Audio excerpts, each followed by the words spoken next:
E aí, gente, bom dia pra vocês, boa tarde, né? Já. Começando hoje, almoçou cedo. Que bom, amiga. É bom que você esteja aqui para a gente poder trocar uma ideia aí sobre associação livre. Na real, eu ia dar essa aula, né, na semana passada, acabei não dando, enfim. Mas a pedidos, estamos aqui hoje. É, antes de eu falar o que é efetivamente a associação livre, eu vou tentar contextualizar um pouco o surgimento dela, né, dessa técnica que Freud desenvolveu aí para a psicanálise, porque eu acho que é importante a gente entender o contexto do surgimento dela. O que acontecia, né? Antes de Freud chegar na psicanálise, sabemos que ele passou pela hipnose, pela sugestão, né, pelo método catártico, enfim, ele usou lá, inclusive, a técnica da pressão, né, a técnica da concentração, enfim, passou por algumas técnicas antes de chegar, de fato, à associação livre. Só fazer um adendo aqui, qualquer dúvidas que vocês tenham, vocês podem mandar aqui no comentário, ou por esse íconezinho que tem aí uma interrogaçãozinha na parte aqui de baixo, que aí eu posso estar respondendo vocês, tá bem? Então, continuando aí o nosso contexto para poder entender da onde veio a associação livre, né? O que é a associação livre. O que aconteceu? Freud passou então por essas teorias, por essas técnicas, por essas práticas, até de fato chegar na associação livre, né?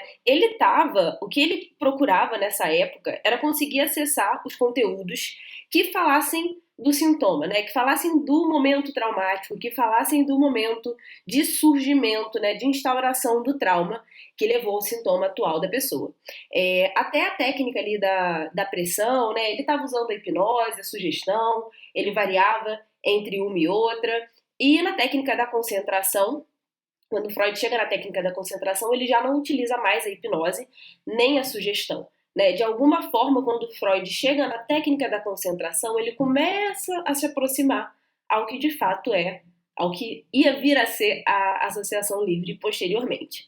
Né? Só que, na técnica da pressão, o que ele começa a perceber? Ele chega a um impasse, porque a psicanálise ela vinha numa crescente, né? E o Freud estava almejando alcançar cada vez mais pessoas para que o tratamento fosse cada vez mais efetivo e pudesse ser utilizado num número maior de pacientes para beneficiar mais pessoas. E a hipnose, a sugestão, impedia isso, porque nem todo mundo é hipnotizável, né? Nem todo mundo consegue entrar naquele estado de transe que era o que Freud utilizava para poder chegar no momento causador do trauma. Então, com a técnica da pressão, ele tira a hipnose e a sugestão, né? E ele começa a pedir que o paciente se concentre firmemente para se lembrar, né? Para poder voltar ao momento que tinha causado o trauma. A orientação que o profissional, que Freud, no caso, dava para o paciente era que ele se concentrasse tenazmente, né? Tipo, tinha que ter uma ação voluntária da atenção firme para poder se lembrar de algo. Só que a questão, que foi o ponto central, e que é um ponto até hoje, quando a gente fala na associação livre, é que toda esse direcionamento volitivo de uma atenção, de uma concentração extremamente ativa para lembrar de algo, na verdade, atrapalha ao invés de ajudar. Porque a pessoa se limita a falar só sobre o que ela acha que corresponde ao trauma, só sobre o que ela acha que corresponde ao sintoma. Então, mesmo que ocorressem, né, que Freud colocou lá, ele chamava de ocorrências, mesmo que as ocorrências, que são aqueles assuntos que brotam assim na mente, meio que aleatoriamente, surgissem na mente do paciente, o paciente não dava atenção àquilo, porque ele estava completamente voltado a se lembrar do que causou o trauma, a se lembrar do que causou o sintoma. Então, essa atenção completamente voltada para se lembrar de algo que foi o que Freud propôs ali na técnica da concentração, na verdade afasta os conteúdos, afasta essas ocorrências que vinham de uma forma natural, né? Porque aparentemente o paciente julgava que não tinha nada a ver. E aí ele chega então à associação livre, né? Quando ele percebe que esse direcionamento de uma atenção, de uma concentração completamente ativa, na verdade ele atrapalha, porque não deixa a pessoa fluir naturalmente, é quando ele aprimora para a associação livre.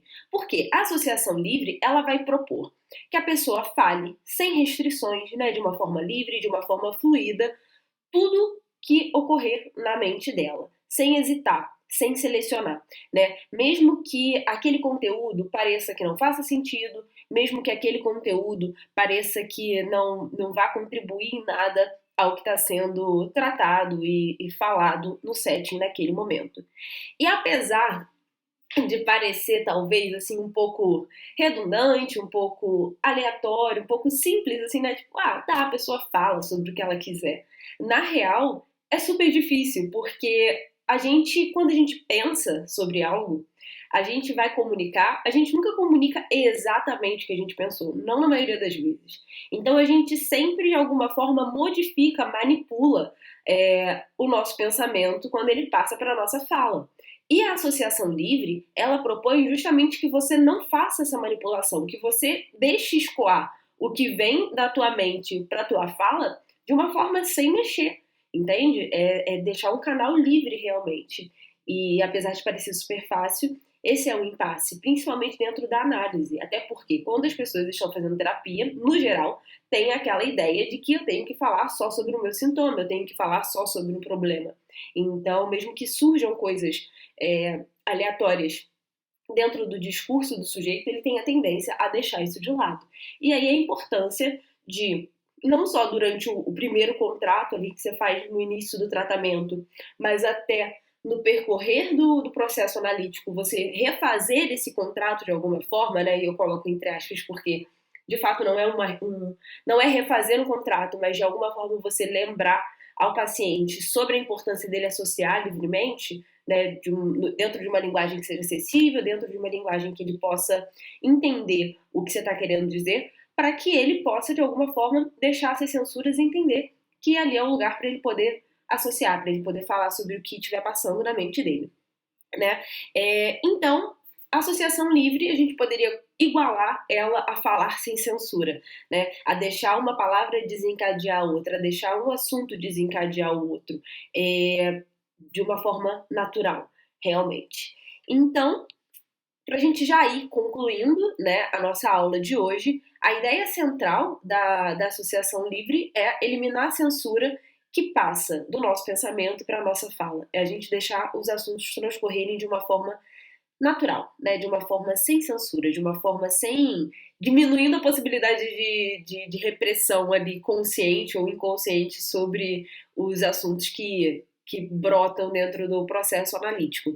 E é muito interessante, assim, dentro da prática, a gente perceber o fluxo associativo, né? Então, qual assunto que precede ou que antecede o outro, e dentro da grande associação livre da sessão, né? A gente pensar nas mini associações livres, então dos mini sentidos que vão se encadeando de um assunto para o outro.